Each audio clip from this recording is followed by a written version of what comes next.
How's it going, everyone? And welcome to episode 8 of Two Nerds a Podcast. I'm Buddy the Bruiser. And I'm Dynamite Jared Latchy. How you doing today, Jared? Episode 8, man. Does it feel like it's been 8 weeks? It does not feel that long, and it doesn't. I can't believe we made it this long. If this was a school year, we'd be getting our report cards next week. Then in the 9 weeks. We'd be getting a big fat fucking F. Really? We'd be failing. I figured we'd at least get a C minus. You're giving us way too much credit. Way too much credit? Yeah, way too much credit. We'd get an F, and the teacher would write a note to our parents. Would they? Yeah, for all the profanity that we use and just like how the shitty jokes. Never just how our content is not that good. But anyways, very inappropriate. Yeah, very inappropriate, and just So week 8. Thank you for all you guys for sticking around this long. Surprisingly, in next week's episode is the first episode of October. In October, as we've been alluding to for several weeks, it's going to be quite a busy month for us on the podcast as well as on YouTube. Jared, why don't you take it away? Let him in on some of our little secrets here. All right, I'm not going to give everything away. You don't have to give everything away. The podcast is you'll find out what's going on the podcast next week. But those of you that are familiar with your calendars and in the months of the year, you know exactly what's happening next month, so I don't need to explain to you. But for those of you that can't read and listen, can't read a calendar, you can't read a calendar, can't read books. You have to listen to audiobooks and you listen to podcasts and stuff. You can't read because you're blind, so that's why you don't watch movies. You listen to podcasts. For those of you that don't know, you're in for a treat next month, or maybe a trick. All right, but on YouTube, on Buddy's channel, and on my blog Rewind or Die, we're going to start posting once a week, every week in October. Lost on VHS. This is our brand new web series detailing the classic films that have never got quote unquote classic films that are so elusive and so rare, they have not been given a release on DVD. Or maybe they've been given a release, but it's out of print and it's just really hard to find. Or it's overseas. It never came to America. Or never came to America, which is the case for a lot. So the only way you'll see these films is on VHS. Unless you have a lot of money. Yeah, but I mean... And as many of you may know, Jared collects VHS. I believe he said his count was up to 1,700-ish. Probably something like that, yeah. So for October, we're going to be, I don't know what showcasing is the word, 4 different horror movies, one every week in October.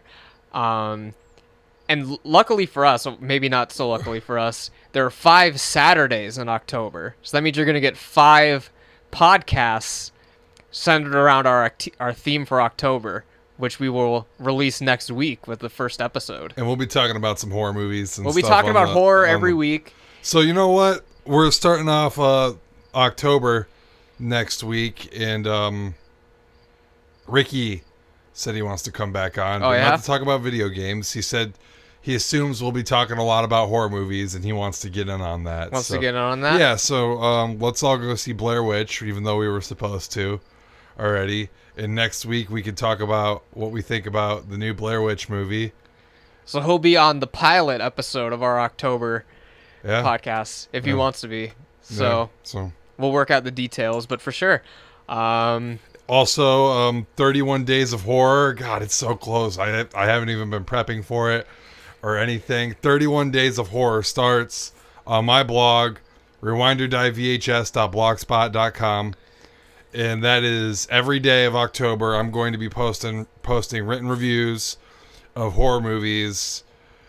Some pretty damn obscure, some not so much, because I have not seen all of the all-time classics yet. I've seen most of them. Haven't you not seen Misery, or did you? No, I watched Misery last year. Oh, you rectified that. Well, what is a classic horror movie that most people have seen but you have not seen yet? Oh, it's getting harder to say because last year I took care of like the two. Wasn't The Exorcist one? Yeah, that was the elephant in the room, and I watched that. I watched that last year.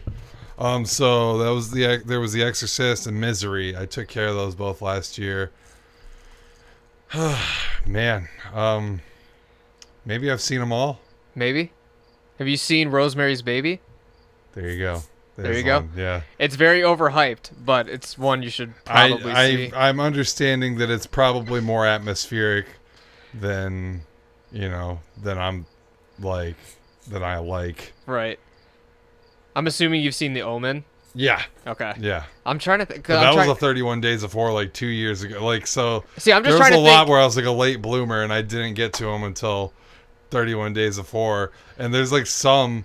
I know there's more because, man, I didn't want to do The Exorcist on 31 Days of Horror for the longest time because it was just so embarrassing to me that I hadn't seen it and that I had to post it. So I did it for Halloween last year. I watched it on Halloween and reviewed it. And I believe I gave it 5 stars. 5. As you should. 5 tapes out of 5 because it was good. Actually, I might have gave it 4.5. There is a new series based on The Exorcist coming out on Fox. I believe it comes out like this Friday, I think. There's a new series based on Die Hard coming. Oh, really? I had not Die heard. Hard. Lethal Weapon. Oh, I heard about that. Out. Obviously. Yeah, I heard about that. So is that just Fox's thing now? Reboot a bunch of these franchises? Is it for Fox? Is the Lethal Weapon one for Fox? I believe. Oh boy. So yeah, 31 Days of Horror. I don't know what I'm gonna be watching, but it's probably gonna be terrible, and I can wait. I'm pretty hyped up around this point in time in the calendar year, but I'm not this year because it just seems like I haven't been watching many movies. And so now I'm going to go from that to watching a movie every day. And for those of you that don't do that or haven't done that before. It's pretty big of an... I mean, I've been doing it for the past 5 years as well. So it's a pretty big undertaking just to commit. All right, I need to commit at least an hour and a half today to sit down and watch a movie. It doesn't sound like that much time. But when you're an adult, that becomes a lot of time because you have to balance your work. I'm going to have to balance this podcast now. I'm going to have to balance these videos. Lost on VHS. I'm going to have to... did I say personal life already? No, you didn't. I have to do my personal life and sleep.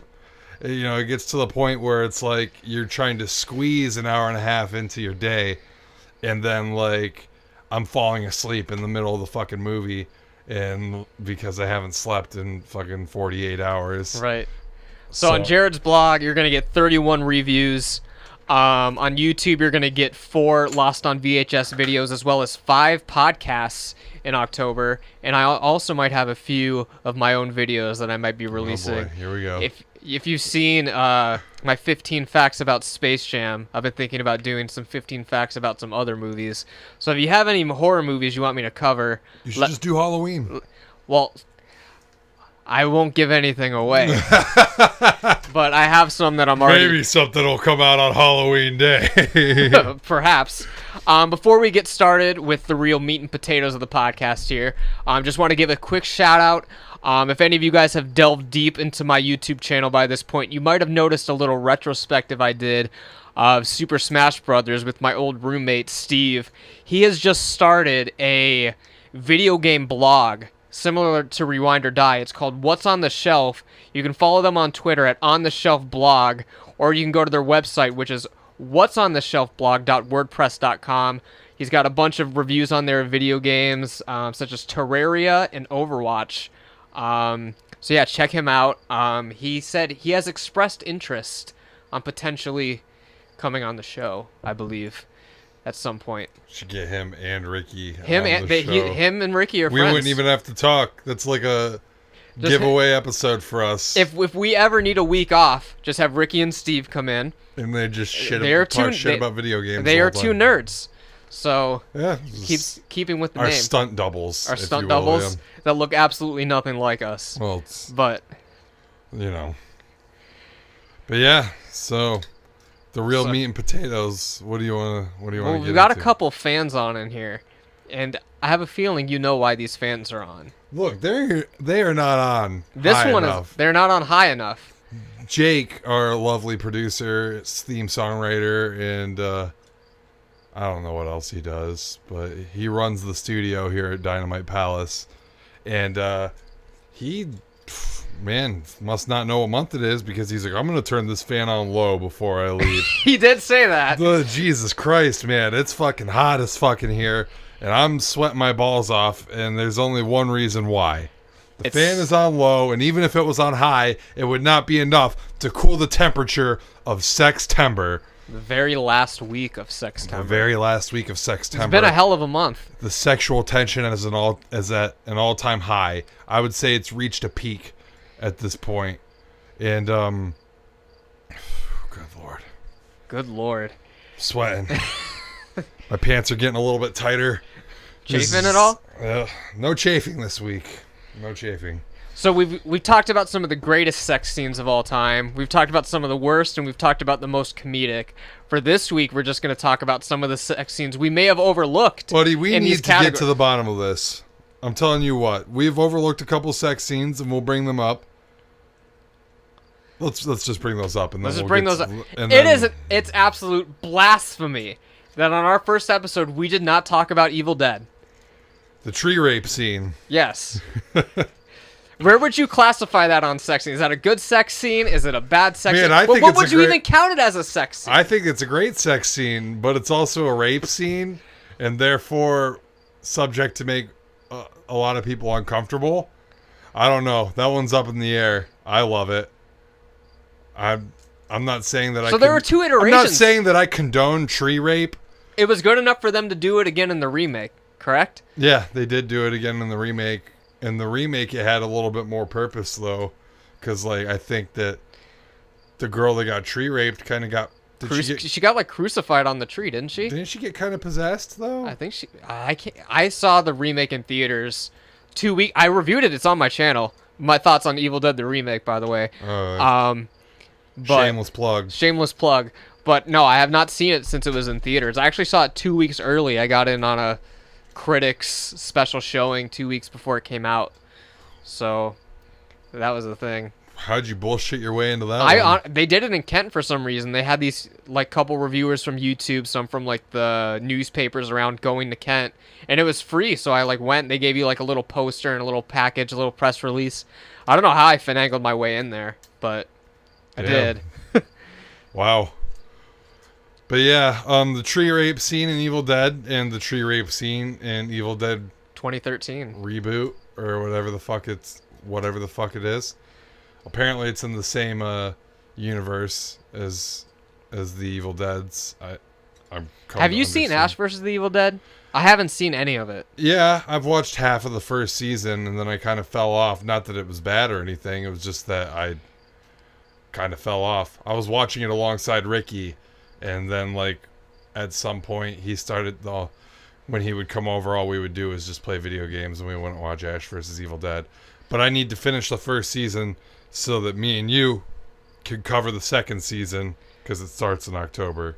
Well, yeah, I'll need to watch the first season as well, because I don't... Binge it. I haven't had cable in, years.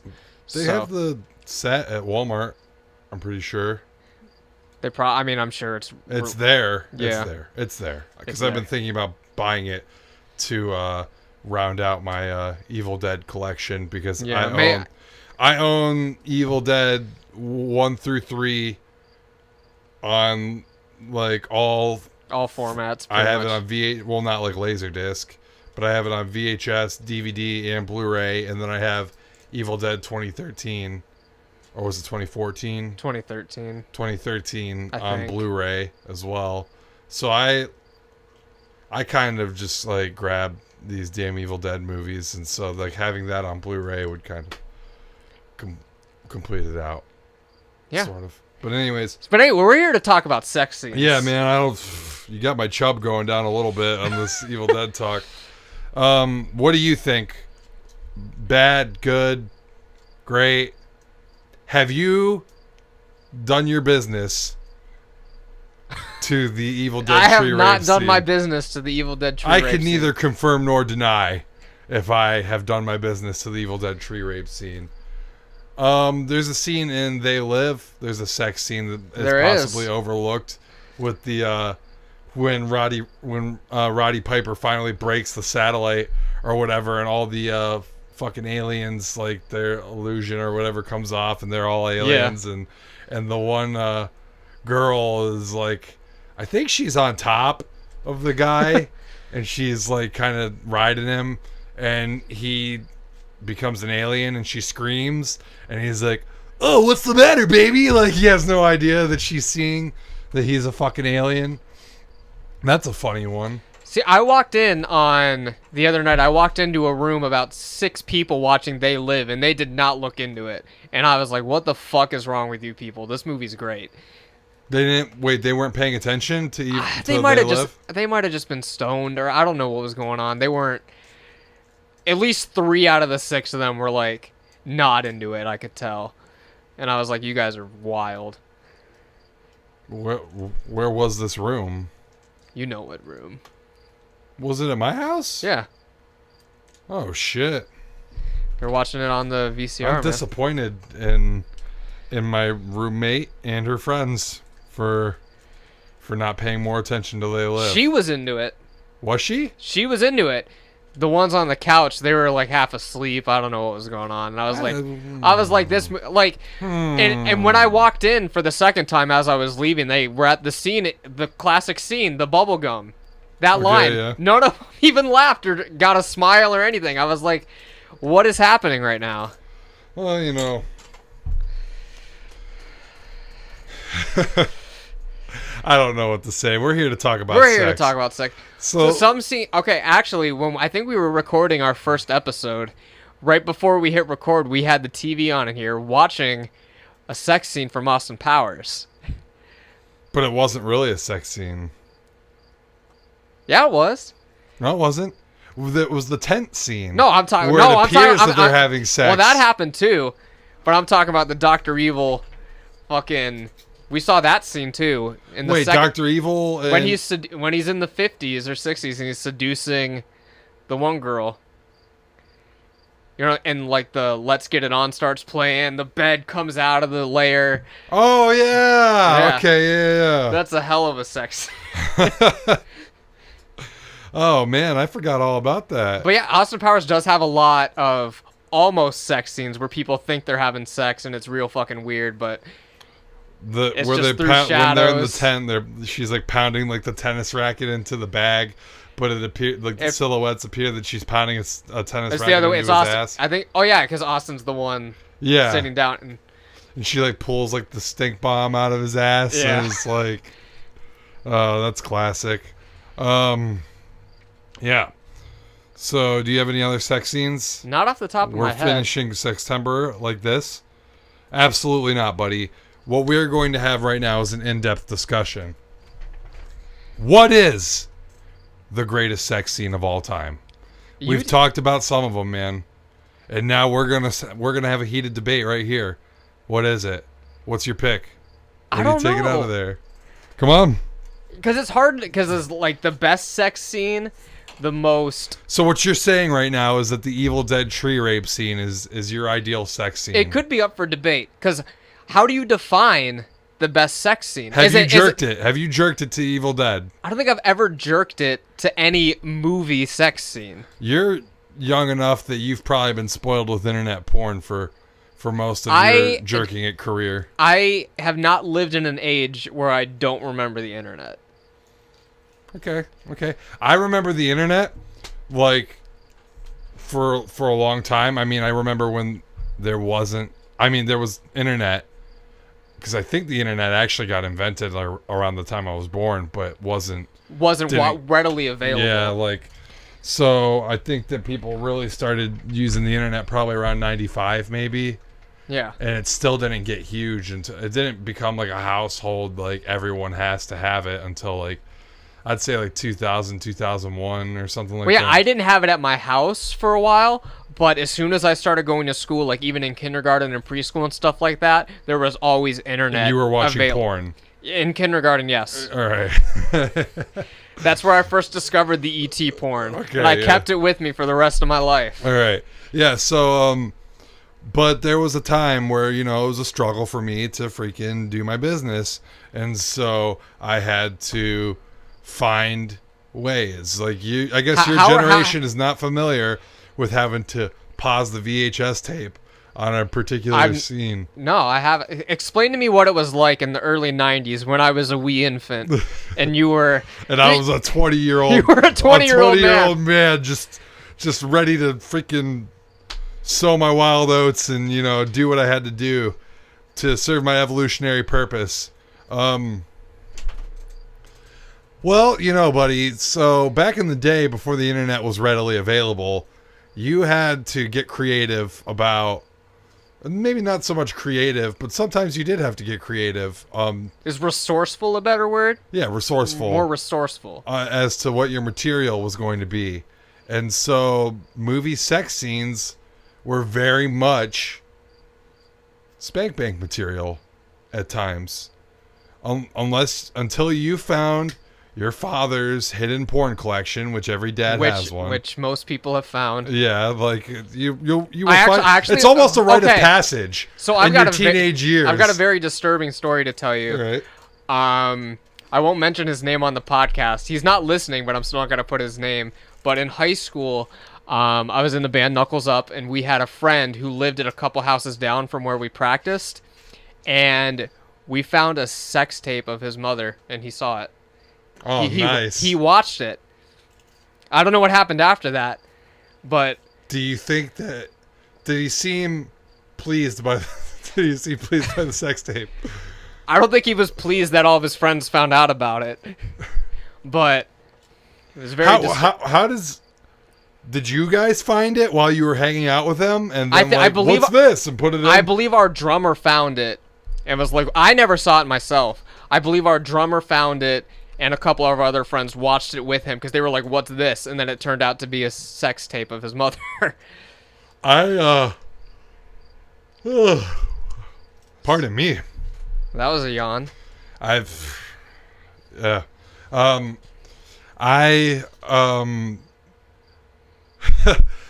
give you a disturbing story is that I discovered porn when I was like 7. I came home from school and I used to walk home from school because I lived right down the street from it. And my older brother, we had a big screen TV, and it was right in the front room when you would walk in. How old was your brother at the time? He's like 5 or 6 years older than me, so I 12, 13-ish. Something like that. I might have been a little bit older. I might have been like 8 or 9, but I walked into the house and boom, right there. Fucking porn on the big screen, and it's just like straight up like close up shot of dick going in, and so like I'm like, what a way to come home from school. What the hell is this? And he looks at me and he says, "This is sex." And I was. It's a hell of an introduction there. Because we're assuming I thought before that the Terminator 1 was sex. So I didn't know what was going on underneath the blankets until now, and then I saw my first money shot, and all this is before stuff. They started teaching any sort of sex ed in schools, because that normally happens around like 6th grade ish when they start showing you the videos like, this is what your body's gonna do someday. Yeah, you're gonna want to have sex, and this was before that. Which, by the way, I was sick the day they showed those in school. So this is another awkward story. I was sick the day they showed those in school. So they just gave me the tape to bring home. They didn't tell me what was on the tape. They're just like, watch this over the weekend. And I was like, all right. And then me and my mom sit down. Are there any good sex scenes on the tape? I can't remember. I think I never watched it because we started watching it and it was me and my mom. And as soon as we found out what it was, about like 5 minutes in, we turned that shit off because that was the most awkward shit of all time. You can't be watching that with your mom. Yeah. And so to this day, you still don't know how. I still don't know how it works. Yeah. I still don't. I mean, you should probably see if you can get that tape back so you can learn a thing or two about sex. I can see. But yeah, buddy, you've dodged the question. I was in the middle of a story, but yeah. I don't know what the best sex scene of all time is. Do you think it's in a porno, or do you think it's in a movie? I mean, that's kind of what pornos are known for. I watched White Men Can't Hump, and that has one of the worst basketball scenes of all time in it. Like, I honestly feel like doing an episode of Lost on VHS for that movie Is it is it a porno or is it just a porno? It's a porno, but there's literally like a 10-minute basketball scene in it that is just like some of the worst basketball playing of all time. Yeah. Like, it's worth watching just to see this scene. And like, it ends up being like a pickup game to see who gets to like bang these girls that are watching. But you know, some really misogynist stuff going on in this porno. But I don't know what the best sex scene of all time is. What would your pick be? I was gonna go off of your pick. I was just gonna argue with your pick. Well, I don't have a pick. So I would say that I've probably spanked to some scenes from American Pie before. Yeah? Not the pie scene. Well, no. But you know, the climax of the movie. That when everyone's having sex. Right. I've probably What about the webcam scene when I've probably spanked not when he's dancing, but when she gets gets naked? Yeah. Maybe. I might have paused because it doesn't stay on her for long enough. I've probably spanked to the lesbian scene in American Pie too. I forgot about that. Yeah. Damn, bro. It's getting really personal here, and it really is hot. I'm like, I'm sweating.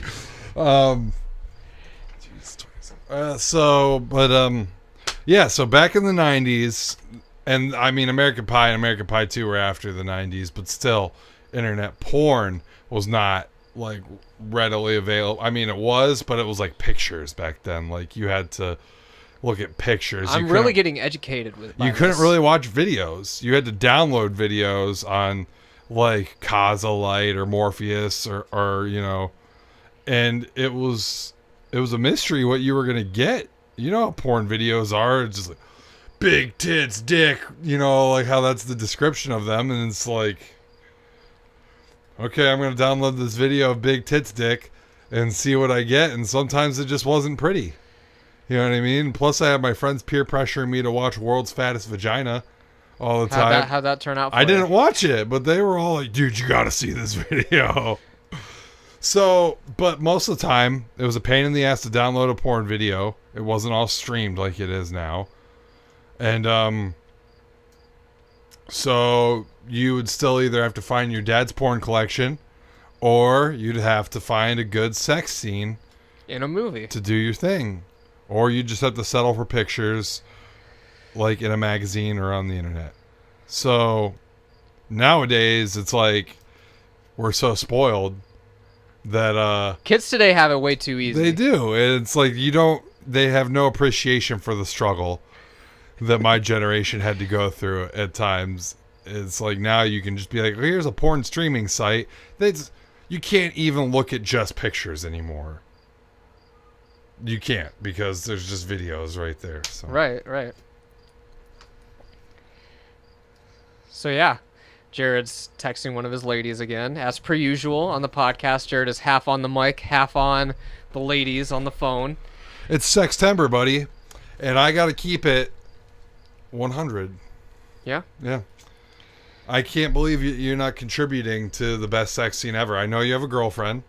So I know it can be like embarrassing to you to like be like this. I genuinely don't know what because you can look at it many different ways. Is the best sex scene the most romantic? Stephanie and Aubrey are not going to be happy with you. Yeah? Our two listeners are not going to be happy with you that you're bringing absolutely nothing to this right now. That you just can't.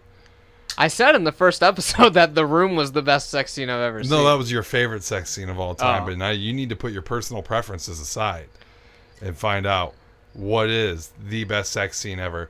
I've been watching Skins lately with my roommate. That's a UK like television drama that about like teens and stuff, and they do drugs and they have sex with each other, and there's a lot of sex scenes in that. I'm not going to go as far as saying that they're the best sex scenes ever, because a lot of them have very partial nudity, but they're pretty good, pretty intimate sex scenes. It's like one of those love-making scenes, you know what I mean? Like, where it's just like, they're not saying like fucked up stuff to each other. It's like playing like weird music in the background, and they're just like really slow and passionate. Yeah. Yeah. Are you getting uncomfortable right now? I'm not getting. No, I just don't know what to say because I really don't know what the best sex scene of all time is. I'm not a connoisseur like yourself who seeks out all these sex scenes. Oh man. Well, I guess that's how Sextember is going out then. We have no idea what the greatest sex scene of all time is. The people on Twitter were supposed to let us know. Well, the people but they've on been Twitter, letting us down. They've been letting us down. If you follow us on Twitter, please just tell us about sex, please. I don't know how to do the sex. I don't even know what a sex scene is. So please, if you're on Twitter, just let us know. Like, does it go in the ear or the? I've never even been to Virginia. I've never even kissed a girl. Yeah, have you? Have you ever had an organism? Have I ever had an organism? Yeah.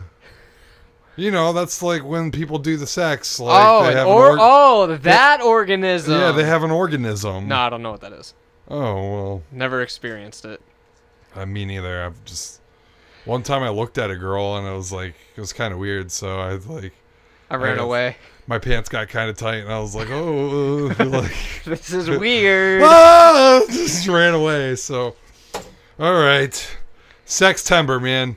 It's been real. It's been a hell of a month. It's been a hell of a month, and I will be very happy to just cool off when Sextember is over, or will I? Or will you? I don't know. Tune in next month. We'll tune in next month to find out. Next week.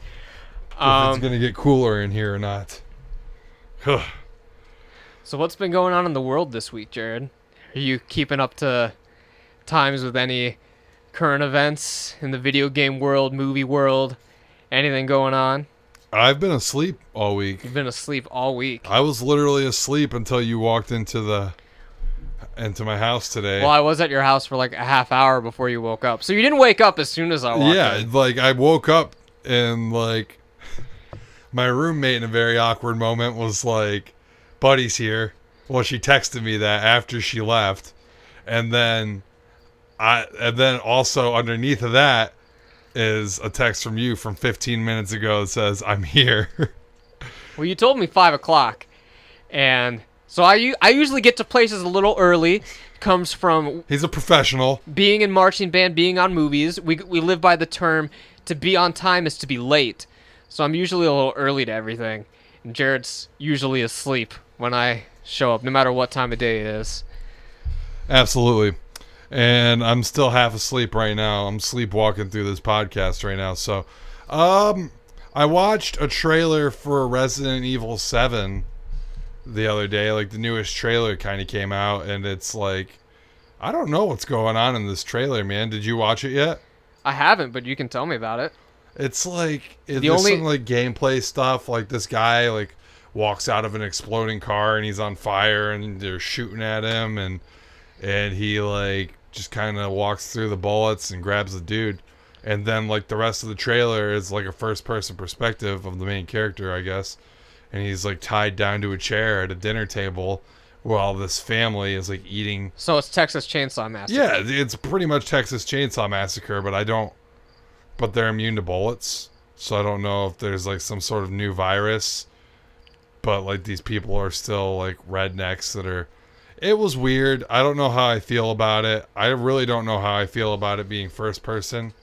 The game being basically a survival horror FPS. Is it an FPS or was that just for the trailer? Or is it actual gameplay No, footage? it's like first person. Like the when he was shooting the gun at him and everything, it was like an FPS. Okay, I got you. It was weird, but I'm glad that there's at least weapons in it and they're not going like the Outlast route or the Slender Man route, where you're like just kind of running away from something the whole time, because that gets scary, but at the same time, after you do it for a few hours, it gets kind of repetitive. Like all you can do is just run and hide, and it's like, this guy's kind of pissing me off here because I wish I could just stop and punch him in the fucking mouth. But you can't. But you can't. You just gotta run. Because if you run up to him and try and fight him, he's just going to cut you in half. and you It's have a little frustrating. absolutely no weapons. So you're just gonna go hide underneath of that bed, and maybe he'll look underneath of it and Maybe see he you. won't. Maybe he won't. Maybe you're safe. Maybe. So, some other things going on in the gaming community. Have you heard about the NES Classic Edition? I've heard of it. So what? I'm sorry. He's yawning all over the place. So what this is I'm really phoning it in this episode. it's an NES system, but it's much smaller, and they're releasing it in November, I believe. And basically, what it is, it's your classic NES, and it comes with 30 games that are pre-installed on it, and it comes with a controller. And for a lot of people, this is really their introduction to the NES if you weren't born in the 80s or early 90s. Wait, does it still take NES cartridges? I'm getting to that. I will get there. It comes with 30 That's what I want to fucking know, because I'm hearing pre-installed games. I'm like, it comes with, that's great. Comes with 30 pre-installed games, including Super Mario Bros., Metroid, The Legend of Zelda, Donkey Kong, Pac-Man. Basically your standard games that Mario you're going to... 3? I don't think it comes with Mario 3. And, What? And it's very frustrating because those 30 pre-installed games are the only games you're going to get. Fuck that. It doesn't take cartridges because I believe this system is supposed to fit in the palm of your hand. So I don't even think it's as big as a cartridge. Fuck that. So Fuck that. Fuck that. Fuck that all day. Fuck that. How much is this piece of shit? $60. And it comes with it comes with the system, one controller, and HDMI. Does it at least have another port for a second controller? Yeah, you can do 2 players. Okay. But it only comes with one controller in the 30 pre-installed games. My question to you is, yes. why not just do the Wii Virtual Console? I don't know. I mean, I guess you are getting. I believe. I guess you are getting 30 games for $60. There has been rumors. So that's $2 per game. That's $2 per game, and you get a new system. It's retro. You get a controller too. It's retro looking. That retro piece looking. of shit is not retro. It's retro looking. You can't put a cartridge in it. It's not retro. From what I've heard, is that there is a way to hook it up to your Wii U, so you can put your Virtual Console games on it if you want to play it on an actual NES controller, I believe. From what I've heard. But then I've also heard that it only is those 30 games, and that's what you are. That's what you're stuck with. Garbage. Let's see. Does it have Super Wi-Fi? Mario? I'm not sure. Super Mario Brothers 2, Dr. Mario, Punch Out, Balloon Fight, Zelda 2, the original Mario Bros., Castlevanias 1 and 2. I'm not seeing Super Mario 3, but there's Mario 2. And Ghost and Goblins is on there. And Ninja Gaiden. So those are like the main ones. Mario 3 is not on it. Is one of the best Mario games of all time, if not the best. Unless they just haven't released the full 30 games, because I'm just looking on Nintendo's website and they only have like 10 or 15 that they've released. So maybe they'll come out with expansion packs. I don't know. Fuck. Really, like, I would have been interested in buying it if you could put cartridges in it. Because my NES, I don't know what happened to it. So I have some cartridges. I don't have the actual system anymore. So I was like, okay, well, this is good. So I can use this to play my games. But I don't have it. Yeah, you're really just trying to figure out how, like, you're going to play Friday the 13th, the game now. And, they're not going to put that, preload that on the fucking thing. They're not going to preload that on it. You need the cartridge, so... There are a lot of games that... This is stupid. Nice try, Nintendo. Nice try trying to take my money, motherfucker. I'm going to go buy a real Nintendo. Because the thing is, on the... For, like... You know what? I'm going to fuck you, Nintendo. I'm going to buy an aftermarket Nintendo that takes... I actually already have one. I'm not sure if it still works because it was covered in cat pee. But, I could try it out real soon. Because they're kind of yanking our chains a little bit. Because it says it still like the pictures of it, it still has the flap of where you would put a cartridge in. But from what I've heard, it's just cosmetic and it doesn't open. So they're teasing us. Gay. Yeah. Gay. So really letting us down, Nintendo. I was really excited about this until I started reading a little more into it. to find out that you can't actually put cartridges in there. I'm not excited at all. Because they leave it out of their marketing. They make it look like you can just put cartridges in it because you see it with the cartridge flap. So what I'm thinking is they're not saying that on purpose. So a lot of us retro gamers are buying this system, whether our Nintendo took a shit or we lost it or whatever, to buy this system. Only How to be am I disappointed. supposed to play Mega Man with an old classic controller? Mega Man might be on it. I'm not sure. I don't think it is because it wasn't like...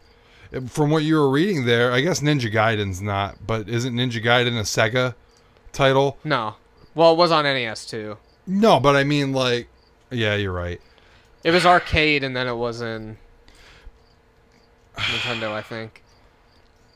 It just seems like Nintendo doesn't really mess with Mega Man that much anymore. Except he was in Smash Brothers. Yeah. Recently. I think they recently, because I think it got sold to PlayStation in the early 90s, and that's when the Mega Man X games started coming out. I think they just recently got the copyright back. No, because Mega Man X started on Super Nintendo. The first 3 are on Super Nintendo. Maybe even the first, 4 or 5 of them, actually. I can't recall. I mean, again, that was before my time. I know too. that at least the first 3 are on Super Nintendo. But anyways. But either way, yeah, that's all I have to say about that. Fuck that thing. You have anything else? Has there been any comments this week? Besides tater salad, just saying on my video. Keep it up, tater salad. If you're listening, which I hope you are, because you are our favorite fan. Except for Stephanie. Stephanie and Aubrey are the favorites. Yeah, Stephanie As and of Aubrey late. are favorite fans. The rest of you got to step up your game with the comments. Step up your game. and Step the up your tweets. game. Give us some comments, some tweets, some follows. So yeah. Motherfucker. So God, my back is sweating. Even though we're done talking about Sextember, it's like maybe just have a hairy it's back. still Sextember, and it's like still the heat is still on in here. Yeah. So Night of Champions is this weekend. No. Clash of Champions. Clash of Champions. Sorry. I'm stuck in the past. You are. Oh my. So Kevin Owens versus Seth Rollins in the main event. And all titles are on the line, so Rusev will be facing Roman Reigns. Again. And New Day is facing Anderson and Gallows again. And TJ Perkins is versing Brian Kedrick. Brian Kendrick. Not again. Not again. I'm sure they faced each other before. Yeah, at but some not point. in WWE. So, Oh, and it's isn't there a 3-way for the women's title? is it a 3-way? I think No, so. Sasha beat... I think it's Sasha, Bailey, and Charlotte. No, Sasha won the triple threat to become the number 1 contender. Oh, really? Yeah. Oh. She beat Bailey and what's her face? Charlotte's protege, Dana Brooke. Dana Brooke, to become the number 1 contender on Raw a couple weeks ago. So I'm out of touch. we have those matches. I did not watch Raw this past week, so I read like that Seth Rollins jumped off a cage. Seth Rollins jumped off a cage, crossbodied everybody to help Roman Reigns. So official face turn, I'm guessing, and we'll see how that works out for him. I hope it works out well. Are you still going with Owens? Owens is gonna win. I have to agree. Owens is going to win, and what do you think? Sasha gets the belt back? I'm not sure.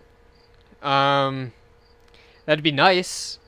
She just came back from her injury-ish vacation thing, which is why she dropped it in the first place. But I don't know. Charlotte is good heel, I guess. I wasn't too into Charlotte. I'm still not too into her, but the fans like her, I guess, and everyone else likes her. Well, so. fans dislike her, which is Well, a they're good thing. supposed to. They enjoy disliking her, is what I mean. So, what do you think's going on with the New Day? Do you think they're finally dropping the belts to Anderson and Gallows, who have had a very disappointing run as far as I'm concerned? I don't think so. I really don't. But if not to Anderson and Gallows, then to who? Well, if I had a prediction, which I don't know. Because from what I understand, no, actually I don't. I don't have a prediction. I don't know who could feasibly take on the New Day for the titles. Because originally my thought was they were going to let the tag team title swap between brands and they weren't going to announce a new one on SmackDown. But now they have their own on SmackDown. Because what a good idea for me was save the big title matches for the ones that float for the big pay-per-views, the big four ones.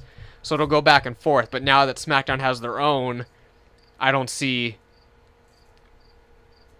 any worthy opponents, I guess.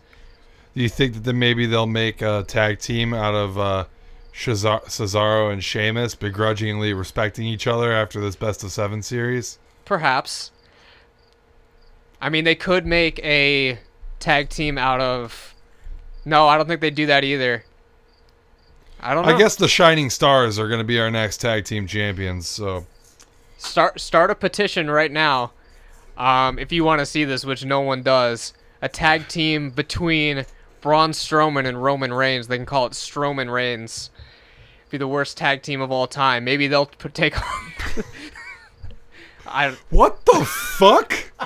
I don't know. I just thought of it in my head right now. I was like, Strowman rhymes with Roman. Strowman Reigns. Oh, my God. And so here we are. Two nerds. We are now officially petitioning for the worst tag team. Not the worst, but I mean, like, possibly the worst tag team of the modern era besides the Shining Stars. Strowman Reigns. Hashtag Strowman Reigns if you want to see Braun Strowman finally break out of the squash matches and Roman Reigns. Speaking of these squash matches, WWE actually released a video on their YouTube today. I think it was called A Loving Tribute to Braun Strowman's Journeyman. And it was just like sad music to just Braun Strowman beating up all these jobbers he's been beating up the past couple weeks. And they tried to make it emotional, and it was really fucking weird. They've also been giving Bo Dallas a lot of squash matches the past couple weeks to try to build him up for something. Probably for Braun Strowman. See, I just don't get it. He's big. He looks like he could beat me up. So, there you go. So have him fight actual people instead of these jobbers. Well, I mean, they're going back to a more traditional way to build wrestlers, because back in the 80s and kind of the 90s before the Monday Night War started, you would just have like jobbers come out and like you wouldn't have like actual wrestlers face each other until like a big main event on like a pay-per-view. So it was mostly like Hulk Hogan like coming out just beating up some fucking enhancement talent because he wasn't going to face Andre the Giant on TV. Right. But now, after the Monday Night Wars, when they were trying to compete with each other, they kind of got rid of that. So, like, every Monday, to get better ratings, you had Goldberg versus Hulk Hogan up against Stone Cold versus Mankind in the main event. Which we'll be talking about in a little bit, because I have a question to ask Jared once we get into more of the SmackDown discussion. But yeah, they're building up Bo Dallas and Braun Strowman. I almost called him Strowman Reigns. But the fans are starting to catch on and get annoyed pretty quick. I watched the matches this week, and they were actually chanting for the jobbers to win. Haven't they been doing that, though? The first time I've really heard it is the past like couple weeks or so. I thought that the really first guy that Braun Strowman faced like kind of got over, and he's been on TV since. Like they had him on James Ellsworth. Yeah. He's been on TV since like every week since. What a guy. SmackDown this week. Dean Ambrose beat John Cena clean. That was weird. It was really weird. Unexpected. And then Dean Ambrose went on talking smack later and was talking hella shit about John Cena. Which some people are seeing as a shoot, but a very scripted shoot, obviously. Trying to think of what else happened. I wish I could buy in as much as some of these people do. Oh my God, was that real? Like, no. No, it wasn't. John Cena and Dean Ambrose are probably pretty good fucking buddies, and now, anyways, go Dean on. also said that he doesn't give a shit about what Steve Austin says about him when he was on Talking Smack this week. Another match that was on SmackDown this week was the rematch for the Intercontinental title with Dolph Ziggler and The Miz, which obviously Ziggler did not win again because he never wins anything. But yeah, so here's my question for you, Jared. We're seeing a lot of these big profile matches on SmackDown, as in the Intercontinental title. We saw John Cena versus Ambrose, and next week Ambrose is getting his rematch for the World Championship against AJ Styles. Are we seeing a return of what you were just talking about, where we're putting these big profile matches on TV instead of the big pay-per-views to increase SmackDown's ratings?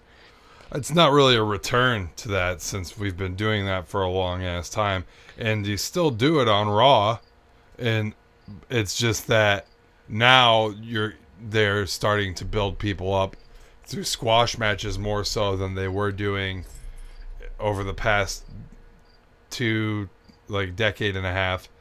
And yeah, the problem with it on SmackDown is that the roster is so thin that they've blown through all their main event programs already. After this pay-per-view, this triple threat match, who is going to face AJ for the title that hasn't been seen already? Randy Orton. But after that, then what? Does that mean AJ has to drop the title to Orton so we can see him fucking face goddamn John Cena again? I don't know. Unless, again, they're saving it for one of the big 4 pay-per-views and someone from Raw comes in to take it or something. But yeah, they need to sign some talent. I think that the Cruiserweight division probably would have been better utilized on SmackDown. And I said that from the beginning. As soon as the brand split hit, I said, keep the women on one side so they have a strong roster instead of a shoddy roster between 2 brands, and bring all the Cruiserweights to SmackDown. And I'm not saying to give Dolph Ziggler the win and give him the Intercontinental title, but this is a guy that, in my opinion, is still capable, even though you've basically fucking buried him. I don't know why he hasn't been getting more wins and been treated more seriously, because you just don't have enough main eventers to really fill out a calendar year of main event matches that aren't going to be repeats of each other. So, because really your only upper card people on SmackDown are the 3 that are in the main event. And I guess you could debate Randy Orton's there too, but he got the shit kicked out of him by Brock Lesnar, and then he got hurt, so he couldn't even participate in the last pay-per-view. So I don't know. SmackDown's been good lately. A lot of people have been talking about how good it's been, but I just don't see how it can stay good with its current infrastructure, if that's the right wording. Do you have anything else to add? not really about SmackDown. I mean, I'm excited for Clash of Champions this weekend for Raw. We'll be covering that next week, obviously, besides our other stuff. And then No Mercy is in 3 weeks, I think, from now, that triple threat match. We'll see if the title goes back to Ambrose next week, which it probably will not, for sure. No way. But yeah, hopefully SmackDown doesn't completely die by giving all of their big matches away for free. I mean, you're going to have to start calling people up soon. Samoa Joe is probably going to SmackDown after he loses his rematch to Nakamura. So, we'll see. We'll see what's going on. I think that's all we have for this week, unless you got something else that I'm not aware of. I think that's pretty much all I have, unless you have something else. Hey, we just bullshit our way through 54 minutes, so that's pretty good, man. Yeah. So, again, if you guys like the show, make sure you give us a thumbs up on YouTube, subscribe to the channel, and share this with your friends, man. I mean, if you're really into us talking, then show someone else, because our channel is only going to get better and better the more people listen to the show. So next week again is the first week of October. We're going to have some cool stuff planned for the whole month. A lot of fan interaction, or community interaction, because we don't really have fans, quote unquote. But we want to hear from you guys a lot next month. So yeah, other than that, Jared, do you have anything else to add for the viewers out there? Yeah, just make sure you keep your eyes peeled on my blog, Buddy's channel, my channel, maybe even. And we got some interviews coming up in October. We're probably going to be interviewing Matt Barnum. And probably in November, the highly anticipated Cinderblock interview. Yeah, because he's getting back from Southeast Asia pretty soon. Yeah, pretty soon. So, other than that, it's been a hell of a Sextember. Hopefully, it'll cool down here pretty soon, and we'll see you guys next year for Sextember. And we'll see you guys next week. Yeah? Yeah. We'll see you next week. Next week in October, we'll start. I was thinking about maybe. You're thinking of giving something. I was just thinking about giving it away, but I'm not going to. I'm gonna have you guys patiently await. Patiently await. Yes. Keep them hanging. Keep them hanging. So we'll see you next time, guys. I'm Buddy the Bruiser signing off. This is Dynamite Jared Latchy signing off.